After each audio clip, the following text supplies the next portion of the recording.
Hi there, eToro. It is Monday, and so it is time for my weekly update. Let's take a look at what moved the markets last week.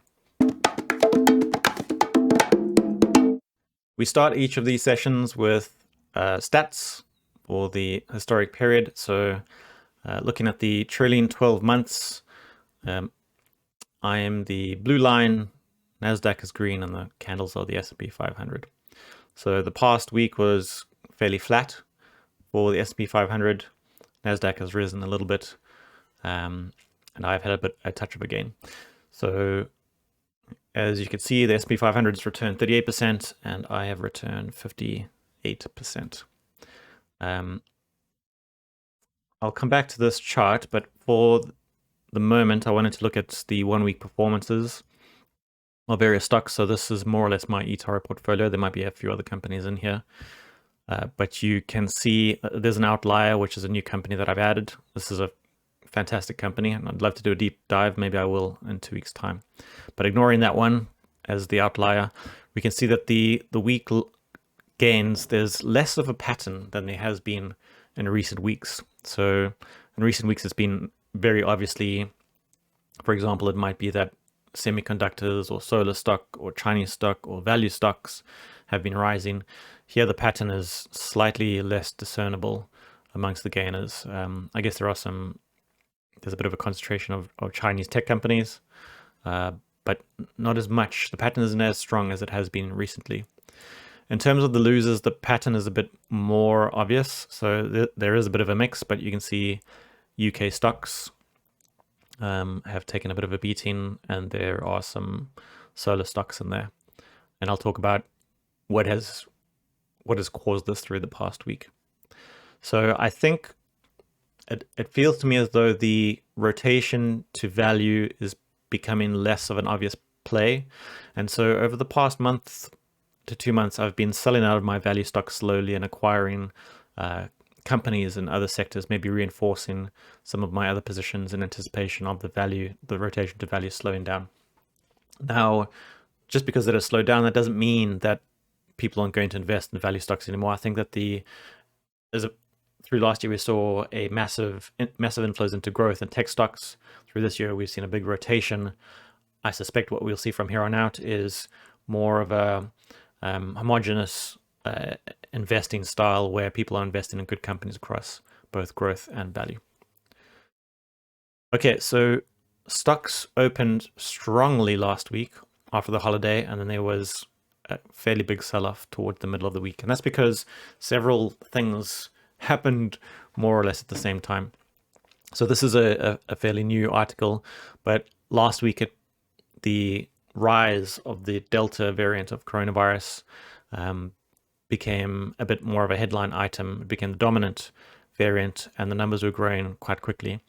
And so Portugal was removed from our green travel list, which caused all kinds of havoc, and also meant that travel stocks in the UK and actually globally took a pretty big dive.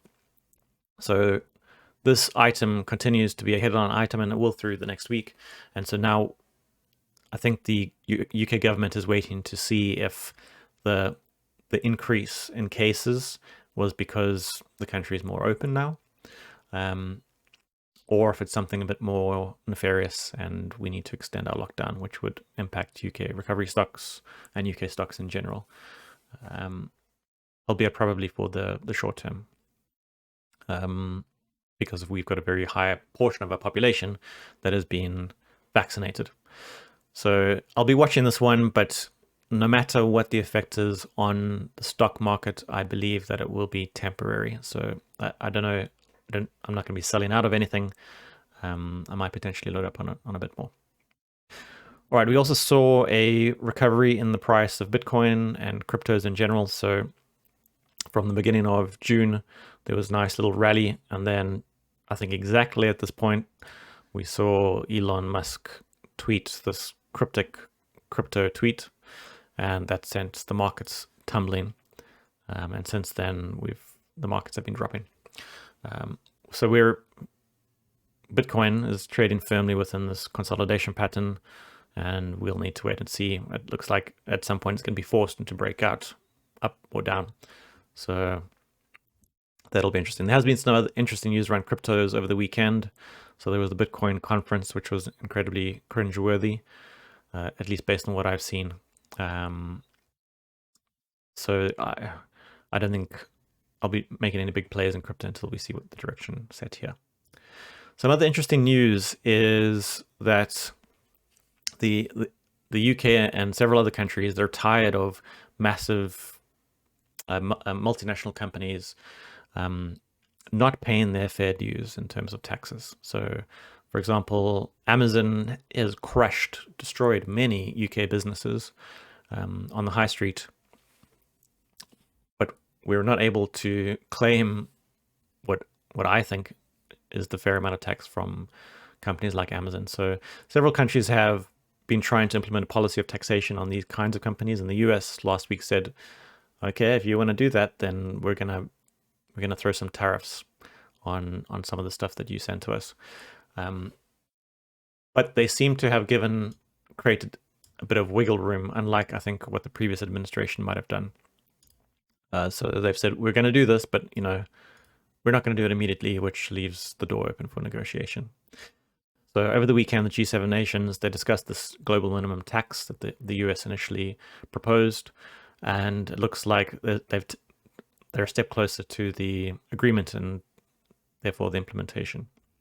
So I wonder if this global tax policy would spread to other nations, thereby closing some of the gaps available for companies like the FANGs to take advantage of, and maybe means that this conversation is no longer necessary. Something that we need to bear in mind is that if taxation on the likes of Amazon, Facebook, and Apple increases globally, those taxes would, of course, impact the profitability of those companies. And since share prices are largely determined by profit and growth of profit within companies, that would impact the valuations. We also saw another pretty big ransomware event last week. So this was not about oil, this was about beef, and it had pretty strange implications around the world. So this has been happening more and more frequently, and just about every company in the world is now a technology company. And so unfortunately, when that happens, when you get involved in technology, you open yourself up to attack.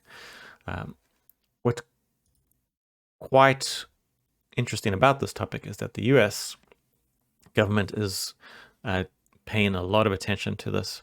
So I think there will be several ways to address cybercrime, and in particular ransomware. The US will probably go after whatever groups are demanding these ransoms. But I think that it also might mean that software companies involved in this arena could do quite well. So the US government is definitely going to go after these groups, but also companies are going to want to protect themselves, and now their awareness that this could happen to them is rising. And that kind of serves as an advert for the likes of Norton, which we bought into a few weeks ago. So the world is changing, and as someone involved in technology, I think 15 years ago, security was a low priority for many companies, and now it's becoming one of the foremost, most important agenda items, which is great. Okay, so another thing that hit stock prices massively last week was this news out of Washington about the government banning investors from investing in 59 Chinese companies through this year. This is not a new policy. So this policy began with Trump. I think that people were wondering if the current administration would continue the previous administration stance towards China, and it looks like surprisingly they have in a number of different ways. So this is not new news, but Chinese stocks started last week with very, very positive sentiment, and then this headline hit, and even though this is not new news, and the vast bulk of the companies in this list were in the list before, it's just a signal that sentiment between these two superpowers continues to be a little bit sour. So I will monitor this, but I think that the more important item to monitor as a signal of sentiment between the two countries is this news about the tariffs between Donald Trump's so-called China tariffs, and to see what the US does about this. This is hurting the US economy, by the way, and a lot of US businesses. It's surprising that they've stayed in place, and there's a lot of uncertainty around whether they will be reinforced by the current administration or whether they will be relaxed. So to me, this is the more interesting of the two. Another thing that hit stock prices last week was not this particular piece of information. This lifted the markets on Friday, but on Wednesday we had two pieces of economic data out of the US. One of them was about unemployment. Unemployment was lower than expected, which the market then interprets as inflation is going to be increasing and rates will therefore be increasing to suppress them sooner than we thought. So that happened on Wednesday, and stock markets took a tumble. Quite an aggressive tumble across a large number of different asset groups. There was a lot of selling volume on that day. And then on Friday, another piece of economic information came out of the US, which was the payroll information. And so the payroll number was fairly lower than was anticipated, and the market more or less reversed the action from earlier in the week. So markets are incredibly volatile at the moment. And I think this reflects a few things within investor sentiment, namely that US indexes are near all-time highs. So investors are waiting for some kind of a signal, strong piece of information that tells them whether they should be selling or buying to drive those stocks higher or lower. And at the moment, they're not getting that kind of certainty out of the market. So they seem optimistic because the world economy is growing and things are looking good. But they're anticipating this inflation and these rates that are going to affect the way that they invest and the way that the world's going to work in the near future. And that's creating volatility. So at the moment, I think investors are bouncing between different asset classes, different types of stocks, different industries, and we kind of want to put all the noise in the background and look for the signal across the trends. So just be very careful trying to trade these things in the very short term of the days and even the weeks, because it's very, very risky out there. It's hard to make a call which way the market's going to go in the short term. On Wednesday, we also saw a very interesting piece of information. I didn't see the market making a big thing of this on the day, but the Fed is winding down some of the corporate support that it created through last year. So they're selling off the debt. So for companies to survive hard times, or even to just raise money in good times, they sell off their own debt, for example, in the form of bonds or notes. And so the US Fed has said that they will not be doing this any longer. Although the market might interpret this negatively initially, this is actually a very good signal, because the Fed is saying we think companies are now strong enough to stand on their own. So for the long term, this is great news. By now, you know all about AMC's rise through last week and subsequent fall, as they diluted their shareholding. I think lots of people are making money out of this, and I'm glad for them. I'm happy whenever people are making money, but I suspect that a lot more people will lose money than make money out of this type of thing. And I think because everyone recognizes that is happening, I expect more regulation to come out of this. I'm not sure what form or what the timeline is, but I bet the SEC is going to get more involved in this type of action. All right, so looking at the coming week, this headline has been playing for the past day or two, and the headline, I think, depending on how you present the information, can be quite negative. And I think the media is going with a more negative presentation of the information. So Yellen isn't saying that she wants interest rates to go up. She isn't asking or demanding or saying the Fed is even going to do it, or the timelines that are associated with it. This piece of information was taken from a speech that she gave, and in that speech she was saying that the Fed is going to, spending within the US is going to increase massively over the coming years. It's an investment in the economy, and that's probably going to drive inflation. And when that inflation goes up, the Fed will raise interest rates, and that won't be such a bad thing. So I think she was presenting this data and information in a way that is optimistic and I guess should be fairly soothing to the market. But I'm pretty sure the media is going to present this information in a bad light, and that's going to drive some volatility through today, maybe the next few days. Okay, just checking my notes. So we've got some economic data coming out this week.